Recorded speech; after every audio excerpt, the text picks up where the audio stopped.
On est dans le roman à propos de l'Iran, on raconte Dracula. En réalité, le problème n'est pas... La chose intéressante n'est pas ce qu'on vient de dire, c'est tout ce qu'on cache. C'est que au Moyen-Orient, les États-Unis ne sont pas la solution, ils sont le problème. Qu'est-ce qu'ils ont fait en Iran, les États-Unis? Il y avait un Premier ministre qui a démocratiquement dit un jour, 53, le pétrole, tout va dans les poches des multinationales, il faudrait quand même que ça profite un petit peu à mon peuple aussi. Qu'est-ce que les États-Unis ont fait? Coup d'État, renversé. C'était Mossadegh. Voilà, c'était Mossadegh, exactement. Et à la place, on a installé la dictature militaire du Shah d'Iran. La police politique, la SAVAK, a torturé, emprisonné, assassiné des dizaines de milliers de gens. Ça, c'est la démocratie des États-Unis en Iran.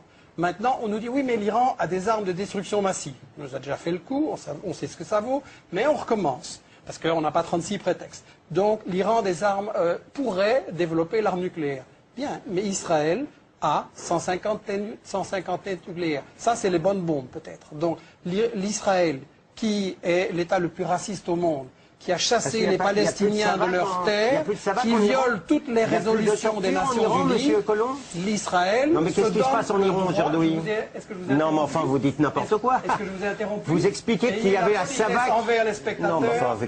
Terminé Michel Collomb. Il ne faut pas laisser passer des énormités pareilles. Mais vous avez dit des énormités, Oui. mais j'ai été poli, j'ai laissé les spectateurs vous entendre. Oui. En essayant de m'interrompre, vous donnez l'impression que vous avez peur de ce que je vais dire. Laissez-moi aller jusqu'au bout. Je vous assure que je suis très calme là-dessus. Laissez-moi aller jusqu'au bout, alors. Par politesse envers les spectateurs. Allez-y. Non, enfin, que la SAVAK n'existe plus, c'est quand même un peu énorme. Bafoue les résolutions de l'ONU depuis toujours, a chassé les Palestiniens de leurs terres. Ils ne s'en sortent que grâce au veto des États-Unis chaque fois, sinon c'est la condamnation internationale.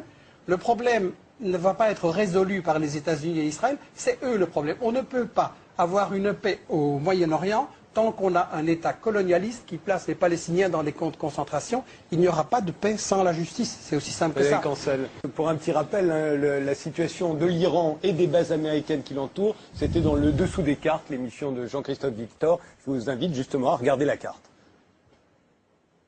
Depuis novembre 2001, avec la traque des réseaux Al-Qaïda, le pays constate l'installation de facilités militaires américaines au Tadjikistan, au Kirghizistan et en Ouzbékistan. Elle complète au sud les bases américaines dans le Golfe. À l'est, en Afghanistan, l'Iran est maintenant débarrassé du régime taliban qu'il a toujours combattu, mais ce pays est toujours aussi pauvre, toujours aussi instable, et il y a maintenant à Kaboul un gouvernement central mis en place par les États-Unis.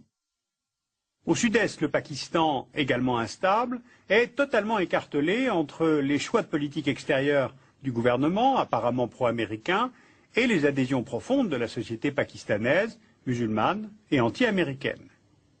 Enfin, à l'ouest, évidemment, l'Irak. Avec la fin de la dictature de Saddam Hussein, le régime de Bagdad cesse d'être menaçant pour l'Iran.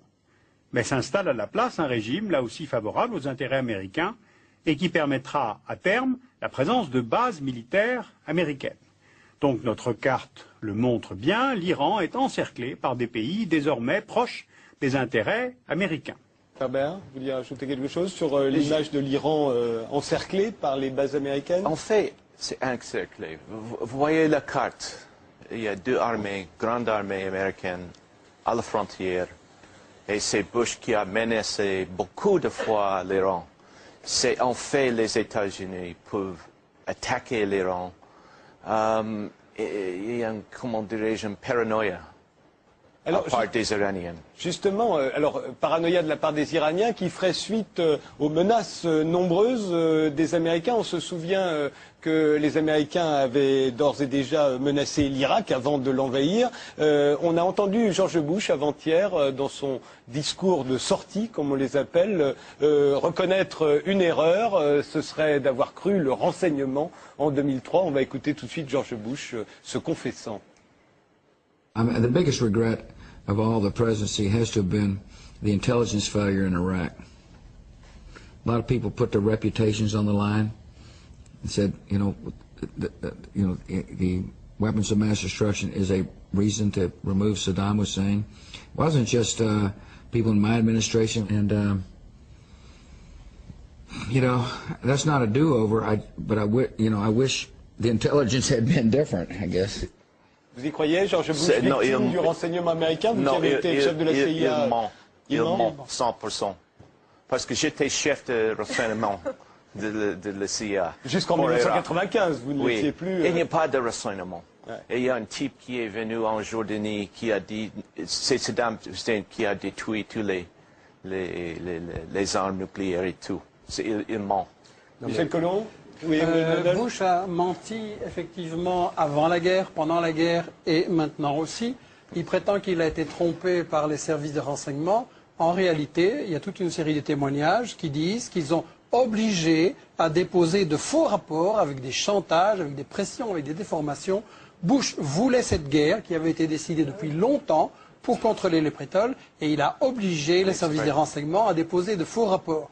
Donc, quand on dit que les États-Unis viennent au Moyen-Orient parce qu'on les invite, je ne sais pas si le régime saoudien ou le régime koweïtien a tellement d'indépendance qu'il pourrait décider, tiens, invitons les États-Unis.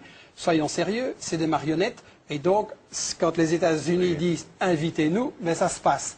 Le problème avec les États-Unis au Moyen-Orient, c'est qu'Israël sert de flic dans la région, sert de gendarme, parce que les États-Unis ont décidé que le pétrole, ça leur appartenait, que le pétrole du Moyen-Orient, ce n'est pas aux peuples arabes pour se développer, pour éliminer la pauvreté, c'est pour les multinationales comme Exxon, qui a fait l'an dernier seulement 40 milliards de dollars de bénéfices. C'est pas assez, donc il faut contrôler le pétrole partout dans le monde entier.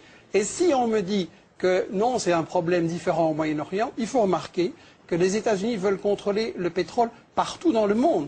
Chavez, on a essayé de faire un coup d'État et de l'assassiner parce qu'il voulait aussi utiliser l'argent du pétrole pour éliminer la pauvreté. On a essayé le même coup avec Evo Morales en Bolivie. Maintenant, en Afrique, dès qu'on découvre du pétrole, après 5 minutes, les États-Unis sont là et disent il nous faut une base militaire, on va envoyer la flotte, etc. Le problème, c'est que les États-Unis ont décidé que le pétrole, ça leur appartient partout dans le monde et qu'ils veulent le contrôler partout. Un, pour les bénéfices énormes que ça rapporte, et deux, comme moyen de chantage, pour faire le chantage sur l'Europe, sur le Japon, sur la Chine, sur l'Inde, sur toutes les autres puissances, pour ainsi les bloquer avec le chantage énergétique. Donc Israël, il sert juste de flic dans cette stratégie-là. William. Très généreux, parce qu'en réalité, les États-Unis ont essayé d'empêcher l'approvisionnement de la Chine en pétrole et en gaz, et de contrôler le pétrole et le gaz de la mer Caspienne et de l'Asie centrale. Et donc, contre la domination des États-Unis sur le pétrole dans le monde entier, parce que ce ne sont pas des guerres de religion, ce sont des guerres économiques, ce sont des guerres pour le fric, il faut le dire. Contre cette domination, il y a maintenant en Asie un phénomène nouveau et important, c'est que la Russie, la Chine et une série de républiques d'Asie centrale se sont unies dans l'organisation de la coopération de Shanghai, qui est un phénomène très très important, avec l'Inde, l'Iran, etc., le Pakistan, je crois, comme observateurs. C'est-à-dire que l'Asie en a marre que les États-Unis prétendent dominer partout où ils sont et prétendent dire ce qu'ils doivent faire. L'Asie veut se développer de façon autonome et par une façon indépendante des États-Unis. Alors, les États-Unis veulent, je l'ai dit et je le maintiens, contrôler le pétrole partout où il est dans le monde pour gagner de l'argent et pour tenir le robinet du pétrole par rapport à toutes les autres grandes puissances. Là, on est dans une Et représentation. vous le trouvez dans des textes des États-Unis. Il faut lire les revues militaires. Là, maintenant, il y a les choses qu'on dit à la télévision. Mais en réalité, quand vous lisez les revues militaires stratégiques des États-Unis ou les trucs du Wall Street Journal, etc., ils disent bien, nous devons contrôler le pétrole nous-mêmes. Oui, Et ici, on est dans une représentation de télévision et on m'a accusé d'être anti-israélien et que je calomniais Israël et que je les porterais comme je m'attendais, parce que je sais que vous êtes dans un lobby israélien. Je vais vous prendre une petite déclaration de David Ben-Gurion, certainement une source que vous allez respecter, qui disait, donc c'est le fondateur de l'État d'Israël en 1948, qui disait « Si j'étais un leader arabe, je ne signerais jamais un accord avec Israël, c'est normal, nous avons pris leur pays, ils ne voient qu'une seule chose, nous sommes venus et nous avons volé leurs terres, pourquoi devraient-ils accepter cela ?»